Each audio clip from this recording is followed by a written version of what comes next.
Bismillahirrahmanirrahim. Rabbi shrah li sadri wa yassir li amri wahlul 'uqdatam min lisani yafqahu qawli.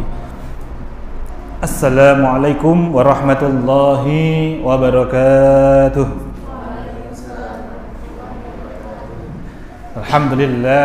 Alhamdulillah ala kulli hal.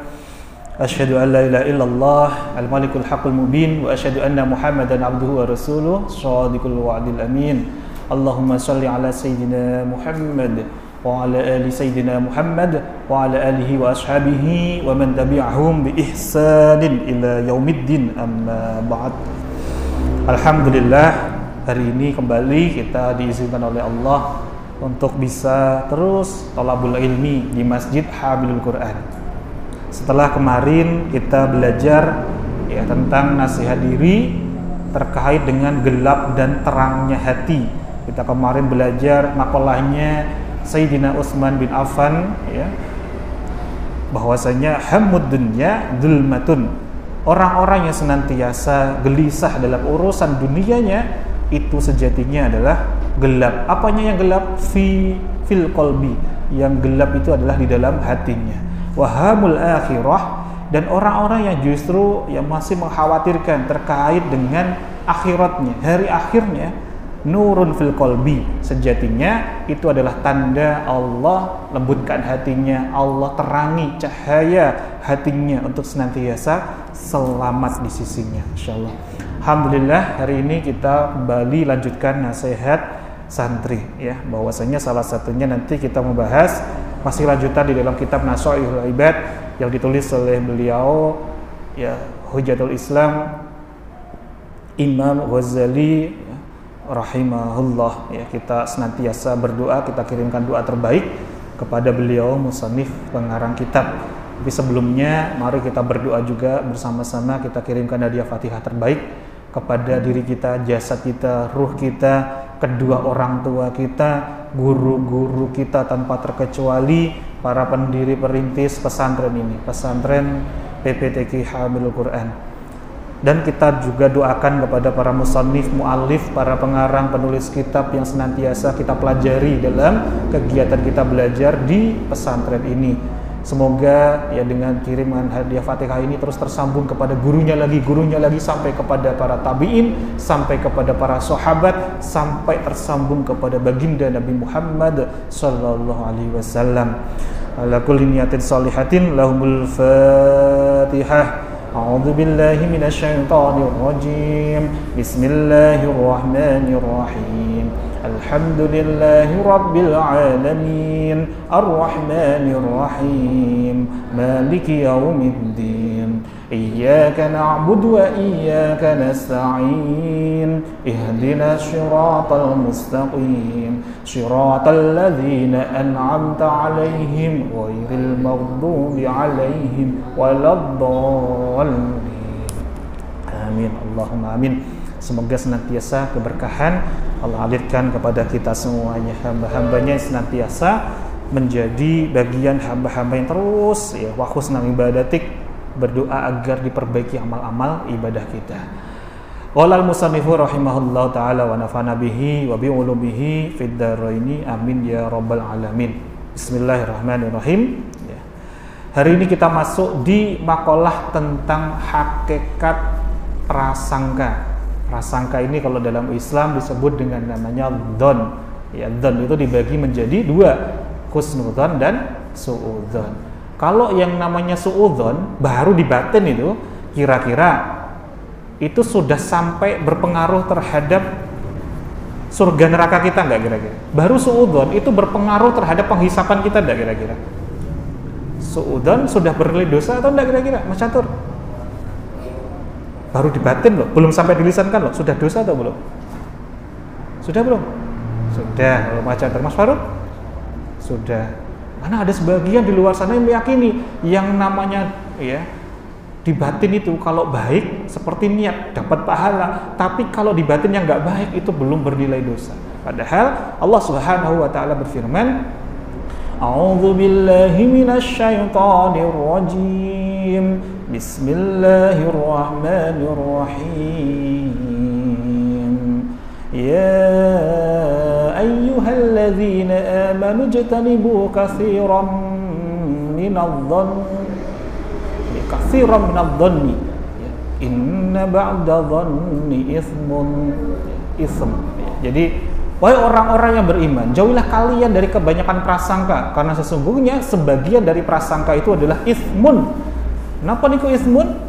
DOSA.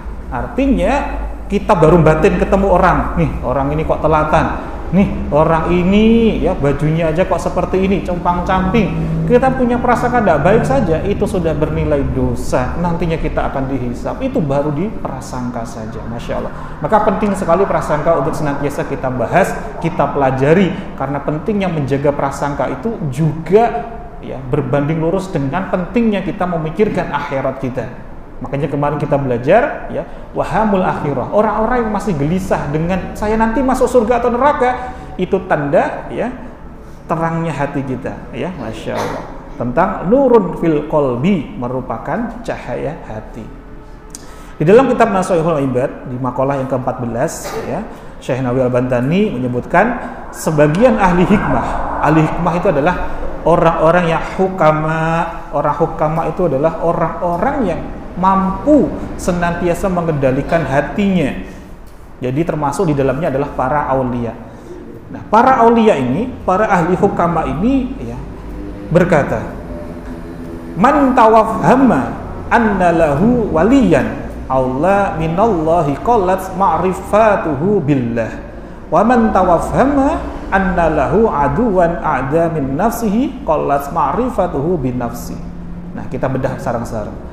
Man tawafhama, man utawi sapa wonge atau barang siapa itu tawafhama ya, tawafhama itu nyongko. Jadi barang siapa yang menyangka annallahu waliyan, bahwa dia itu punya penolong, aula yang lebih utama minallah ya, daripada Allah. Jadi barang siapa yang menyangka bahwa dia itu punya penolong, punya sandaran ya, yang lebih utama daripada Allah, qalat ma'rifatuhu billah, berarti hakikatnya dia itu belum sungguh-sungguh mengenal Allah dengan baik.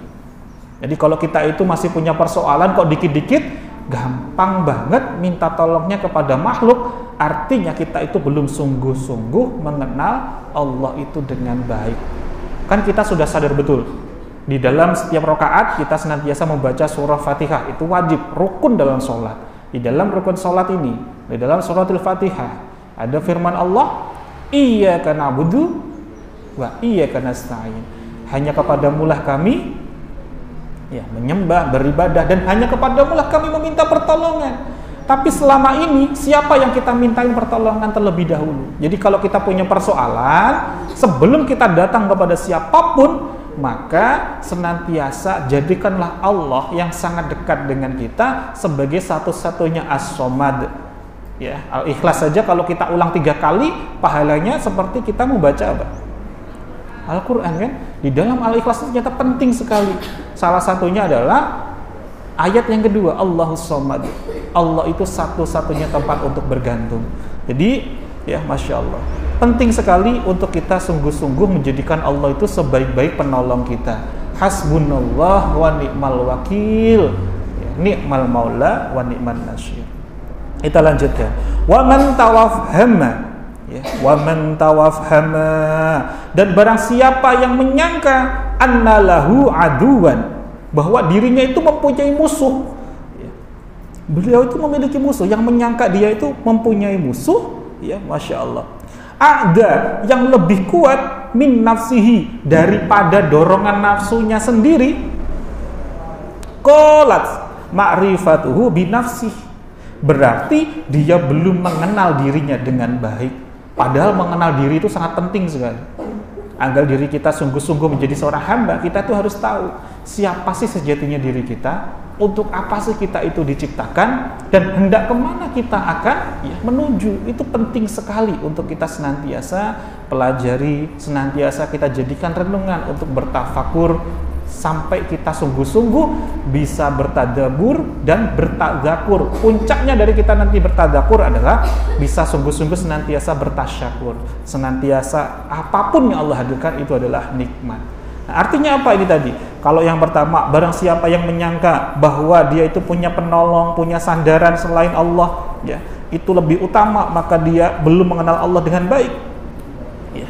Dan barang siapa yang menyangka bahwa dirinya itu mempunyai musuh yang lebih kuat daripada dorongan nafsunya, berarti dia belum mengenal dirinya dengan baik. Ya, Masya Allah.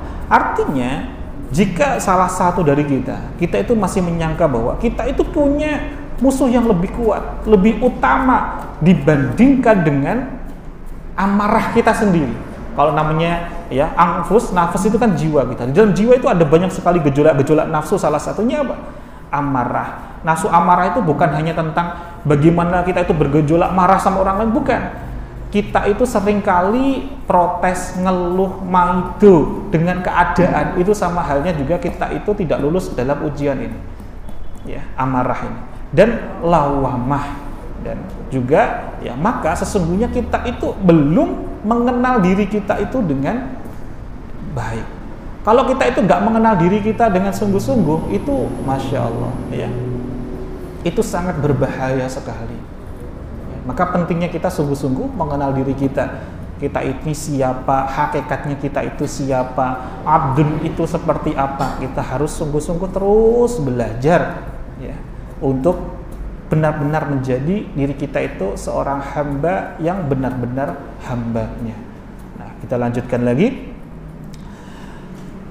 Di dalam Quran surah Ar-Rum, ya, ini surah yang ke-30 ayat 41, ya, Allah Subhanahu wa taala berfirman, A'udzu billahi minasy syaithanir rajim. Bismillahirrahmanirrahim. Dhaharal fasadu fil bahri wal bahr. Quran surah apa tadi? Dicatat enggak? Quran surah Ar-Rum ayat 41. Quran surah berapa, Mas Catur? Mas Catur? Mas Catur, Quran surah berapa? Quran surah berapa? Enggak ketemu? Nah, ambil wudhu dulu. Ya. Ya. Jadi Quran surah Ar-Rum ayat 41, ya, yang memiliki makna ya, dhaharal fasadu, telah nampak kerusakan, fil barri itu di daratan, ya. Jadi dhaharal fasadu fil bahri, telah nampak kerusakan di daratan, wal bahri, dan di lautan. Maka Sayyidina Abu Bakar As-Siddiq, ya, radhiyallahu an, beliau berkata, tafsir dari ayat ini ketika turun, Masya Allah, ini yang menafsiri langsung Sayyidina Abu Bakar As-Siddiq. Al-barru huwal lisan. Maksud dari tadi, telah nampak kerusakan di daratan dan di lautan, yang dimaksud dengan al-bar, ya, al-barru tadi adalah huwal lisan. Yang dimaksud dengan daratan itu adalah lisan. Wal bahru huwal qalbu. Sementara tadi yang rusak kan daratan dan lautan. Sementara yang namanya bahr tadi, wal bahru, lautan itu adalah apa? Itu adalah hati, adalah qalbun. Fa idza fasadal lisan, ya, fa idza fasadal lisanu.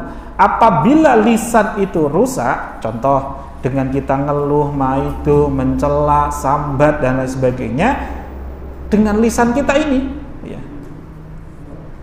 bakat alaihin nufus, maka sejatinya menangislah jiwa-jiwa, menangislah jiwa kita, Masya Allah.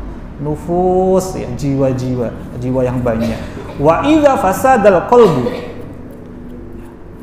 dan Masya Allah, bila hati itu rusak, contohnya apa hati rusak? Kita itu ujub, riya, dendam, dengki, dongkol, dikit-dikit apa? Ijir itu sering banding-bandingin sama temennya. Lah, kok yang disuruh piket kok saya terus, sementara dia kok enggak, gitu ya. Terus kita itu banding-bandingkan terus, ya. Kok ini, ya, guru saya kok bandingin banget nih, kok enggak adil dan lain sebagainya. Ini contoh-contoh wa idza fasadal qalbu. Bila hati itu rusak, ya, bakat alaihil malaikatu, maka menangislah para malaikat. Jadi Sayyidina Abu Bakar As-Siddiq menafsirkan Quran surah Ar-Rum ayat 41 tadi, dhaharal fasadu fil barri wal bahr, telah nampak kerusakan di daratan dan di lautan. Maksudnya apa? Yang dimaksud daratan tadi adalah lisan, sementara lautan tadi maksudnya adalah hati. Apabila lisan itu sudah rusak, ya bisa mencela, berkata-kata yang nggak baik, maka sejatinya menangislah jiwa-jiwa. Jiwanya siapa? Jiwanya keturunan anak Adam. Dan bila hati itu rusak, sebab kemerungsung, deg-degan, hektik, ya, nggak nyaman di pondok, diminta setoran, nawar-nawar terus. Nah, itu contoh cirinya apa? Menangislah para malaikat. Masya Allah. Nah, hikmahnya apa? Mulut itu kok berjumlah satu? Ya, Masya Allah. Salah satu hikmahnya Sayyidina Abu Bakar As-Siddiq ketika agar itu menjadikan peringatan bagi kita manusia untuk tidak asal berbicara, untuk tidak asal berbicara. Dan lebih bahayanya apa? Bagi kaum Hawa, wanita itu sehari rata-rata lisan itu mengucapkan 20.000 kata. Coba. Kalau kita itu misalkan ya, tidak hati-hati dalam 20.000 kata, itu akan menjerumuskan kita. Kenapa? Karena sejatinya ketika Allah itu, ya Masya Allah, ciptakan mulut itu satu. Sejatinya karena kita itu sejatinya diminta untuk sungguh-sungguh berhati dari setiap tutur kata kita. Kecuali satu. Apa itu? Saat kita itu berzikir, maka banyak-banyaklah kita dengan lisan kita. Basahilah lisan kita itu dengan zikir. Kalau tadi perempuan, kaum Hawa, 20.000 kata. Bagaimana dengan laki-laki? Berapa kata-kata ucapan kita itu dalam sehari? 7.000 kata. Ya, ini banyak sekali riset ya. Laki-laki 7.000 kata rata-rata, perempuan 20.000 kata dalam sehari. Ya, Masya Allah. Jadi ketika kita diberikan oleh Allah lisan itu hanya satu, mulut itu hanya satu, sejatinya agar kita itu terus bermuhasabah, terus menyadari ayat-ayat Allah yang salah satunya adalah ayat-ayat kauniyah. Kita memperhatikan hal-hal yang Allah ciptakan di sekitar kita, termasuk dalam diri kita. Kita menyadari ya kauniyah yang namanya kauniyah qalilah atau kauniyah sogiroh, kauniyah yang kecil itu adalah di dalam diri kita. Kalau kauniyah kabiroh itu di semesta kita, di sekitar kita. Kita memperhatikan nih ayat Allah ya, yang Allah ciptakan di dalam diri kita. Contohnya apa? Lisan ini, Masya Allah, hikmahnya banyak sekali. Ya, Masya Allah. Jadi kita harus banyak-banyak untuk berzikir, tapi mengurangi hal-hal yang sejatinya tidak ya berhubungan hal-hal yang membawa kebaikan. Ya. Demikian pula, Masya Allah, ketika kita diberikan mulut untuk berzikir, meskipun dengan banyak sekali bahasa, ya, tapi ketahuilah bahwa tujuan zikir itu hanya satu. Apa itu? Yakni mentauhidkan Allah, mengagungkan Allah, memuji Allah. Maka demikian pula ketika Allah itu ciptakan ya, hati itu hanya satu ya, tapi telinga dan mata berjumlah tidak hanya satu. Kenapa? Karena kebutuhan kita untuk mendengar dan melihat itu lebih banyak dari kebutuhan untuk berbicara. Masya Allah. Jadi mulai saat ini dan seterusnya, jadilah santri yang sekaligus senantiasa belajar, banyak-banyak mendengar daripada ingin didengar. Banyak-banyaklah kita untuk senantiasa menyayangi daripada ingin disayangi. Banyak-banyaklah seorang santri yang senantiasa menghormati daripada ingin dihormati. Banyak-banyaklah kita untuk senantiasa membahagiakan daripada kita ingin dibahagiakan. Jadi kita harus senantiasa menghargai daripada ingin dihargai. Kenapa? Karena tadi ya, bahwasanya orang-orang yang senantiasa inginnya itu di tanpa maunya Masya Allah, maka kita pun nanti akan dihempaskan oleh Allah, dijatuhkan dalam kondisi yang Masya Allah, inginnya kita terus mulia, inginnya kita terus di atas gitu ya, maka suatu saat tinggal tunggu waktunya saja, Allah akan hempaskan kita, jatuhkan kita di posisi yang paling bawah, sebawah-bawahnya. Kenapa? Karena semuanya tadi, kalau kita banyaknya itu di tanpa mau terlebih dahulu, inginnya didengar tanpa mau mendengar, inginnya dihargai tanpa mau ya, menghargai, itu bagian dari kemarin yang kita bahas, dari asal usul hakikat dari dosa Bedanya iblis dengan Nabi Adam, kibrun itu penonjolan diri, rasa ingin semuanya didahulukan, dinomorsatukan, dihargai, itu bagian dari kibrun yang hampir-hampir tidak bisa diharapkan lagi ampunannya dari Allah Subhanahu wa Ta'ala. Maka bersyukurlah kita untuk senantiasa di sini terus watawasau bil haq watawasau bis sabr, senantiasa kita itu terus saling nasihati dalam hal kebenaran, dalam hal kesabaran. Ya, Masya Allah. Hati tadi kenapa kok diciptakan hanya satu? Ya, karena hati tadi juga diserupakan seperti lautan. Meskipun hati itu satu, ibarat lautan tadi, apa itu? Luas dan dalam. Ya, Masya Allah, sangat dahsyat sekali. Jadi meskipun satu itu dalam sekali. Pun juga lisan, meskipun dia satu, tapi itu sangat berdampak terhadap surga atau neraka kita.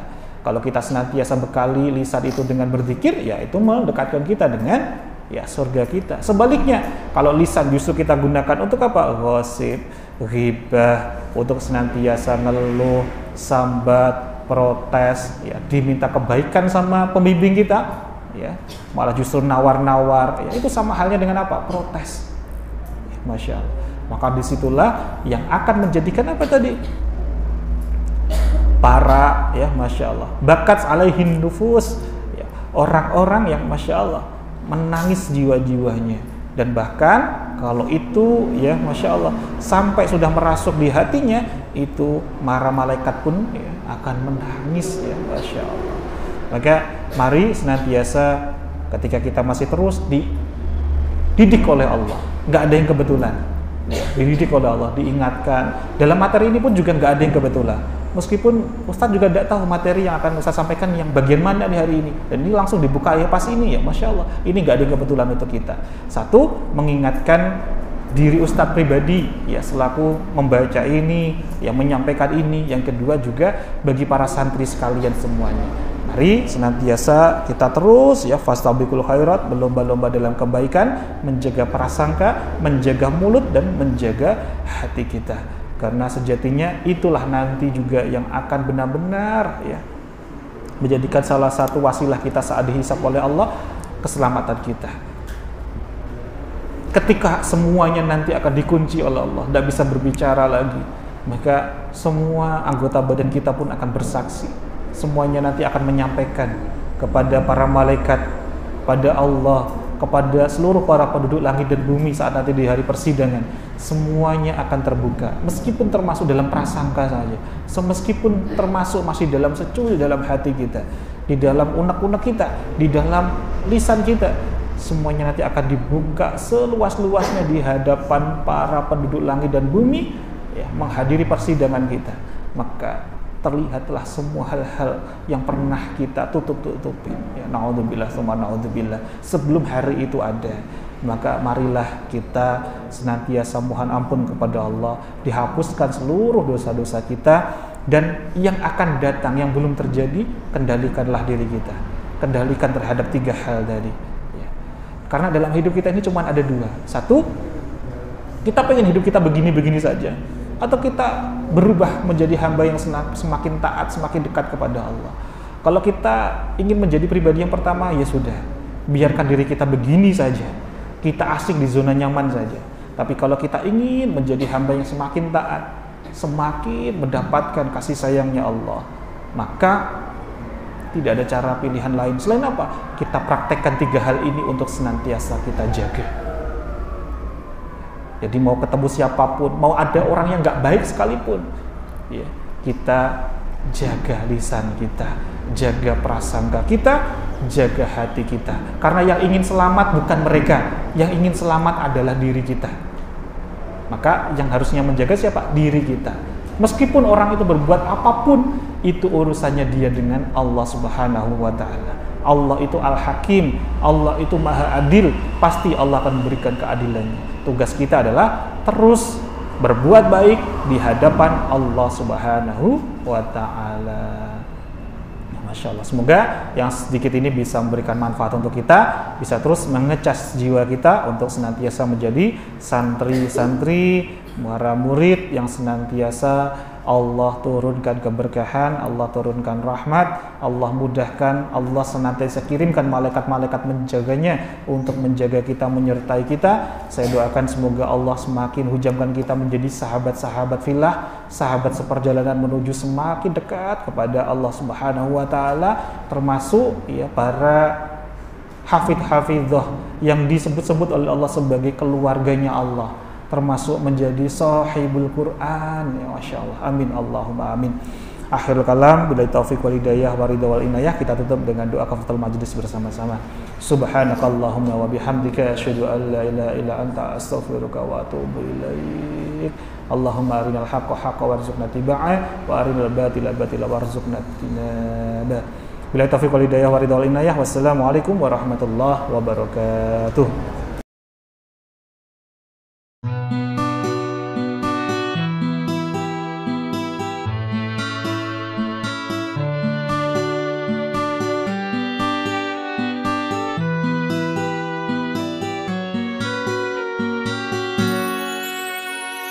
Betapa bahagia hatiku memakaikan mahkota ayah dan ibu di antara panasnya padang mahsyarmu. Ya Allah, ridai aku dengan menyebut asmamu.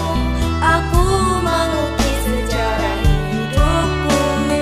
Hamilul Quran adalah tempatku. Ya Allah, rahmati aku.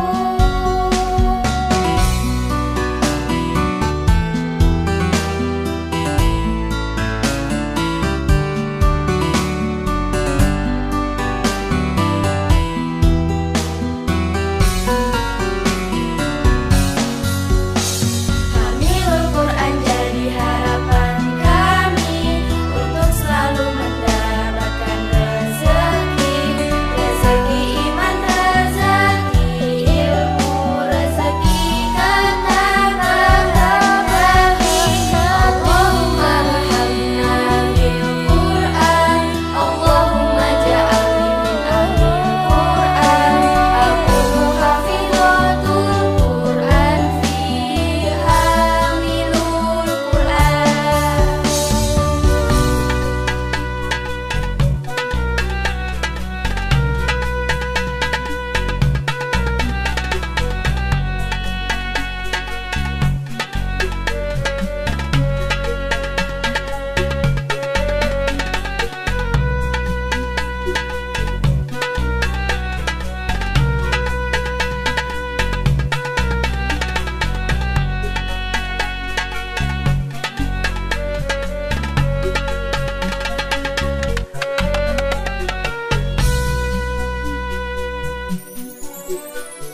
Betapa bahagia hatiku memakaikan mahkota